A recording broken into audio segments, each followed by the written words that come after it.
I saw something which looked familiar. Are those the stones?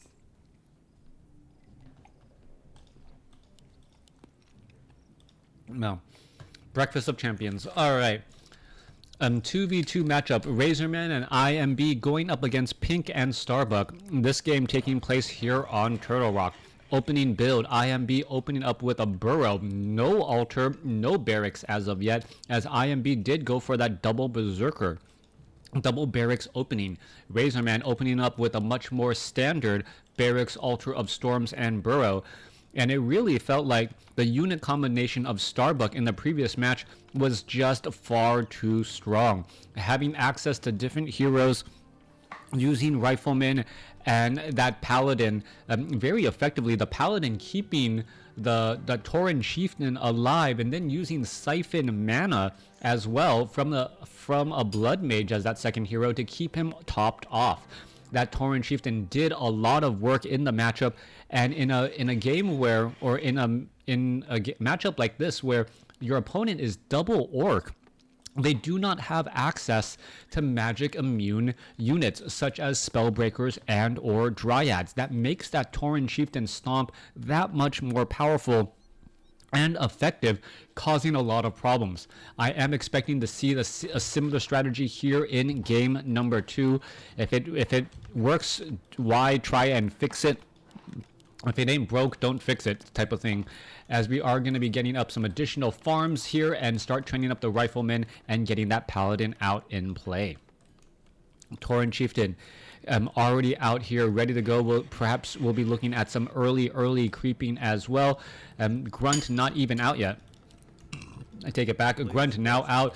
And where is that Tauren Chieftain going to perhaps be traveling to next? Farseer going after the giant sea turtles. You can see that that one wolf just running around in a giant circle. That's Spirit Wolf able to back away down to 2 hit points, still alive. Well microed, but no, ends up getting taken down there. Sea turtle hatchings will get finished off. Meanwhile, the Tauren Chieftain absorbing quite a bit of damage at this point, but will get very close to level 2. Meanwhile, the Paladin just now about to come out onto the field and watching the upgrades of Starbuck. Oh, is that Paladin stuck? Oh, the Paladin is stuck. Starbuck making a critical mistake here. The Paladin is stuck as a bunch of peons need to be brought over, and this is why you need to live in a master planned community. All right. That tree is not approved by the HOA. It needs to go. And, well, there it goes down. Paladin now making its way back out here, but, well, a little bit of a delay as we're looking at the militia trying to finish off some of those sea turtle hatchlings. I'm so glad my daughter finds my jokes funny. Well, splash damage, that's actually funny, because you say, as the water element to do splash damage, because water does splashes whenever you jump into it, which is funny. Oh, okay. So apparently my daughter wasn't laughing at the HOA and cutting down the tree story. She was remembering a different joke about water elementals and splash damage. But yeah, there isn't any splash damage here. There's no water elementals. There's not even an Archmage. So apparently I'm not as funny as I thought. Tauren Chieftain now currently back out onto the field, finishing off the Ogre Magi, Forest Troll Trapper, and Ogre Warrior Creep Camp Rifleman. Going to be able to finish this off easily. Quick dust of appearance to make sure that no one is nearby, as a talisman of evasion given to that Tauren Chieftain. That Tauren Chieftain going to be much more difficult to kill now that it has an additional +2 armor from the Devotion Aura and also that Talisman of Evasion.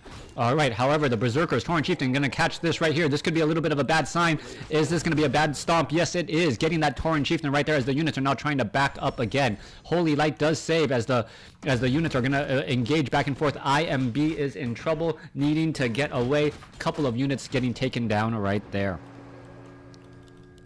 Riflemen, Grunts working together. Paladin, Tauren Chieftain, a very, very powerful unit combination as we've seen already, as the Tauren Chieftain should get to level 3 off of this creep camp. Meanwhile, teching the tier 2 already. There is Starbuck getting ready to go. Great Hall already nearing tier 2. Meanwhile, both Great Halls, well, Razorman's Great Hall already near tier 2, while IMB just got to, what, 40%. Level 3 Tauren Chieftain, a Paladin sitting at level 2. They're gonna go ahead and try and clear out these difficult consumable item creep camps. Farseer perhaps spotting the units, and now they're making their rounds all around the map right here. Tauren Chieftain, is Pink and Starbuck actually gonna go after this orange creep camp in the corner, pretty much creeping right under their opponent's noses without getting revealed? This is going to be a big deal, and it does drop some decent items. However, back across over here, Tauren Chieftain picks up a Scroll of the Beast. That is going to be some major damage bonus as well. Paladin really wants to get to level 3, and there it goes, level 3, level 2 Holy Light on that Tauren Chieftain, healing him back up. Looking at a couple of items, Rifleman still wandering around. The Riflemen already have that 1-0 upgrade, currently getting the 1-1 upgrade, and soon 2-1 upgrades after that, as the Bestiary going to easily get shut down, followed by the Tauren Totem and the War Mail. The timing on this push on Razorman's base is absolutely huge, as you're going to see all of these Orc burrows perhaps get taken down. Riflemen will be able to easily finish off many of them, as the Grunt army now trying to make its way in. This Tauren Chieftain should not have been right in the back, though. Chain Lightning and IMB and Razorman perhaps catch their opponents in a bad spot. They are forced to retreat right there. Another stomp right there, and pretty much all of the units of Starbuck are lost except for those two outside. So 2 Riflemen and a Paladin are able to escape, sitting at 28 over 48 supply. Pink at 38 over 40, going up against 34 over 40, and well, 34 over 40. So everyone's still pretty much very close together. A player's forces are under attack. Well, no rest for the weary. Starbuck and Pink quickly transition away from what was a loss in that particular battle, and trying to get back into the game again, going after the giant sea turtle creep camps, picking up perhaps a useful consumable item. Potion of Invulnerability, Potion of Greater Mana, or Potion of Greater Healing, the item most likely being looked for, but another Scroll of the Beast dropped instead. Stomp onto the Farseer. Farseer now going to be pretty much completely surrounded, unable to break free. Rifleman joining in on the fight. There's a quick Hex. Is it going to be enough? There is a Stomp, and it looks like the Farseer does fall. Beautifully done right there, as the Tauren Chieftain, now the fastest moving crab in the world, able to get ahead and trying to get some of that damage. Alright, Grunts trying to make their way back out. Razorman gets a Hex off. Paladin is still right there, and all of a sudden the tables have turned, as Razorman goes into an unfortunate situation as well. Another Grunt now has fallen. IMB making its way back around. Tauren Chieftain wanting to land a stomp. There it goes, but Pink puts his foot down first and gets in the damage. Scroll of Protection, quick Hex onto that Tauren Chieftain as it backs away as well. Paladin with Holy Light picks up a Scroll of Healing as well. There's the Siphon Mana, however the Blood Mage gets stomped again. Tauren Chieftain puts its foot down. Multiple stomps going left and right as another stomp goes down. Siphon Mana into the Paladin. Paladin will be able to heal off some more units, as extra damage being thrown down as well. The Hex catching unit after unit out of position, and Pink and Starbuck, who lost that initial first battle in the base of Razorman, seems to have refound their footing and then some, as we're going to see the death of, well, this Kodo beast here rather fast. Rifleman target practicing that down. Blood Mage, Siphon Mana away from the Shadowhunter. Shadowhunter finally able to break the link, but the Blood Mage has taken more mana, and mana on the Blood Mage is essentially mana on the Tauren Chieftain and the Paladin as well. Grunts unable to even get to their target. By the time they get halfway towards this group of Riflemen, the Riflemen have taken down the Grunt down to half-life already. Meanwhile, Tauren Chieftain IMB surrounded. Siphon Mana away from that Tauren Chieftain. Tauren Chieftain unable to get another Siphon Mana out, as the Shadowhunter could be in trouble. Holy Light does save him, as the Tauren Chieftain is at least alive and well for now. Tauren Chieftain getting in a little bit more mana. There goes another stomp again, slowing down much of the units, as the Paladin needs to save some more units again. Alright, the lines are having a little bit of a difficult time again. Tauren Chieftain is slowed. IMB trying to get away down to 84 hit points, 42. Is he going to be able to get away? Tauren Chieftain is trying to close in on that distance, and there is a stomp. Pink unable to get IMB's healing unit there. Holy Light saves the Shadowhunter off to the other side, as the Berserkers, or Headhunters, now making their presence known and felt. All right, Berserker's now out onto the field. Tauren Chieftain here, ready to go. Raiders joining in. A giant stomp, hitting multiple units again. Grunt's going to get lost. Kodo Beast going to, well, reversal of fortune. Another Grunt there as another Tauren Chieftain stomp comes down. There's a stomp onto the Blood Mage, breaking that Siphon mana link as the Blood Mage could be in trouble. Holy Light does save him, followed by a level up to level 2 as the Siphon mana goes into the, or removing mana again. We're still looking at a major backup. Once more, Paladin is trying to get well, some mana as the Blood Mage now stuck in a rather unfortunate position. However, the pink army IMB is not in a not very favorable on health either. The Blood Mage trying to get away, and it looks like that Troll Berserker is just doing a great job constantly getting in his path. Paladin now looking to back up. It looks like one Rifleman will get taken down. Farseer of Razorman getting up to level 4. Blood Mage off to the races and still running. Will it be able to get back home? That is the question. Scroll of Speed coming right there. Hex not in time. Chain Lightning down to 50 hit points. It is still massively running. Tauren Chieftain trying to close in on that distance. Oh, down to 12 hit points. Is it going to be able to get away? Potion of Invisibility perhaps? Invulnerability, but not used in time. Tauren Chieftain gets up now to level 5. Level 5 on IMB's Tauren Chieftain. Pink's Tauren Chieftain only sitting at level 4. And that is a major difference there. 38 supply and 46 going up against 41 and 40. So we are still fairly even in terms of supply. But this Tauren Chieftain at level 5, if it has the proper items, can in fact do a lot of damage. Warsong Battle Drums and Jango and Endurance Aura, not the items that you want as an Orc player with Kodo Beast and a level 5 Tauren Chieftain. Riflemen, Paladin making their way off to the north. The majority of the creep camps have already been cleared out. This Gargantuan Sea Turtle, pretty much the last one. Shadowhunter picks up a potion of lesser invulnerability. Incredibly useful, and there's only one creep camp left on the map to try and gain a little bit more experience. Paladin here, ready to go. Ready for the next engagement. Spirit Wolf quickly getting taken down right there. A little bit of experience, but now in comes the army indeed.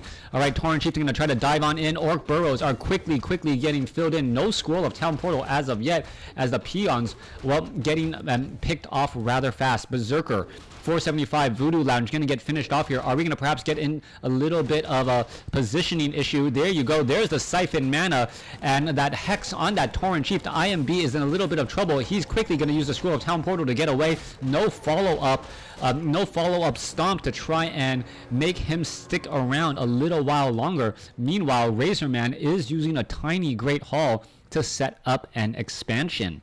All right, setting up an expansion at this point and stage in the game, rather risky, as you know your opponent is right outside your door, ready to launch an attack. Siphon mana, getting close to maximum mana before picking up that Pendant of Energy, up to 450 mana already. Invisible Tauren Chieftain, rather scary sorceresses, don't even have invisibility as of yet, so that was definitely a potion instead, as the Tauren Chieftain gonna make its way forward. All right, in comes the engagement. Orc burrows do have fortified armor. Tauren Chieftain gonna stay in the back right here, perhaps waiting for the army to make its way through. And if once that does happen, the Tauren Chieftain, if surrounded or in a favorable spot, a stomp, and that is going to be what we're expecting right here. There we go. There's that stomp, stunning over 10 units there. A Swirl of Protection finally used. There's a Hex to follow it up. Tauren Chieftain gets in another stomp. A beautiful juggle between Hex and stomp, as the IMB's unit is just constantly unable to act. A stomp is going to be coming into play finally, as that stomp by Pink was a little bit too early. There comes in the Chain Lightning, and Pink now gets in another stomp again. IMB now throws in some stomps, but it is majorly delayed. Is it going to be enough, as we're looking at another stomp in the back? Razorman continually losing more units. Tauren Chieftain has a potion of mana. Is it going to use it and try to go for that stomp? There it goes. There's that follow-up stomp again, and it is still doing massive damage across the entire backside here. Tauren Chieftain sitting at level 5. the level 4 Tauren Chieftain of Pink still doing a great job finishing off a lot of units, as unit after unit is just getting stunned and danced back and forth. Kodobeast trying to make its way back, as it looks like it will end up getting taken down. Pink trying to retreat with his own Kodobeast. Holy Light should be coming in onto that Kodobeast here in just a moment. Yeah, Paladin, however, doesn't have that much mana. There it is. There's that Holy Light that we were expecting. Oh, a beautiful game going back and forth. That constant stun lock was well executed. Pink, I think, got a little bit was a little bit too early on that follow-up stun. It almost seems like if the Tauren Chieftain had an additional 1 second cooldown in that situation, it wouldn't have pulled the trigger too early and could have stunned out that Tauren Chieftain completely. IMB's Tauren Chieftain completely. Couple of peons gonna get finished off here. The Razor Man's a Great Hall gonna get shot or shut down here in just a moment, and I think Pink and Starbuck is going to be able to take this game. It is starting to shift that way, but anything can happen as IMB's Tauren Chieftain, oh, he gets banished. All right, so he is banished slightly slower, which actually reduced where he could actually stomp. Tauren Chieftain now out of mana. Chain Lightning finishing off many of the other units. Tauren Chieftain sitting at level 5 of Pink, as Pink's Tauren Chieftain going to put his foot down. There he goes. All right, going deep behind enemy lines again. He is still all right for now. Tauren Chieftain trying to follow things up. Are we going to see another stomp? Yes, we are. Tauren Chieftain now low on mana, but that is going to be a problem quickly resolved by the Blood Mage here in a matter of seconds, as that Tauren Chieftain back up to 90 mana, going to get up to 150 right there. There's a stomp across multiple units. Razorman loses his Shadow Hunter. Razorman forced to use a Scroll of Town Portal. Is the Kodobeast going to end up getting taken down? No, it is not, as the Pink Tauren Chieftain is lost, and Razorman throws in the GG. Pink and Starbuck are moving on to the finals. Thanks for watching. Thanks for listening. Hope you guys enjoyed it.